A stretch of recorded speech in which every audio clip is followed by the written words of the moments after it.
Salut à tous, c'est la salle. Dans cette vidéo, on va parler de la nouvelle moto Shih Tzu Hakushu. Ils ont abusé sur le nom pour la prononciation. Hakushu. Ils ont abusé sur le nom pour la prononciation. Et au passage, on va réaliser le défi d'Adrien Souza. Enchanté, mec. Si t'as proposé ce défi, je pense que c'est parce que tu veux voir cette moto à l'œuvre. T'as proposé ce défi, je pense que c'est parce que tu veux voir cette moto à l'œuvre. Et moi, je m'y suis mis. Alors pour ça, je me suis pris un petit spot pour le coup, et je dois dire que je me suis vraiment pas fait chier. Cette moto, Cette moto, y a pas de mots. Je la kiffe tout simplement. C'est une bombe atomique. Je prends vraiment du plaisir à ce. Le seul point faible que je vais trouver, pour ma part, elle en a qu'un. Le reste, ça se gère plutôt facilement. C'est juste que lancée à pleine vitesse, elle tourne moins bien qu'une bâtie par exemple. Et encore, moi perso, ça me dérange pas du tout tellement elle est magnifique. J'y fais même pas attention. Les points forts maintenant, c'est que elle est puissante. Vraiment, elle déchire sur le bitume.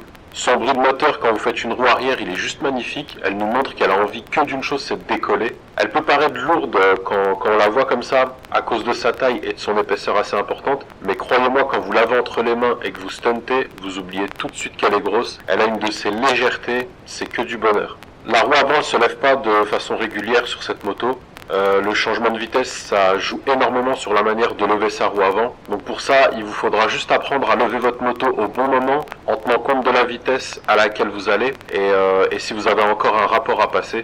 Je peux vous assurer une chose sur cette moto, c'est que vous pouvez oublier tous les stunts que vous avez fait jusque-là. Avec cette moto, vous allez décoller tellement haut et tellement loin que vous allez devoir revoir tous vos spots habituels. Les stunts que vous faisiez en bâti, si je peux vous donner un conseil, faites-les avec cette moto, vous allez avoir une nouvelle sensation. Je vais terminer sur une petite info importante à propos des stunts. Depuis la mise à jour 1.17, ils ont modifié quelque chose au niveau de la gravité et il faut plus vraiment mettre la tête en bas pour planer haut et loin. Il faut maintenant incliner sa moto en arrière à un peu plus de 90 degrés. Si vous mettez la tête en bas, vous allez retomber plus vite que d'habitude et donc planer moins longtemps. C'est tout pour cette vidéo, j'espère que ces petits stunts vous auront plu et je vous dis à la prochaine. Ciao ciao.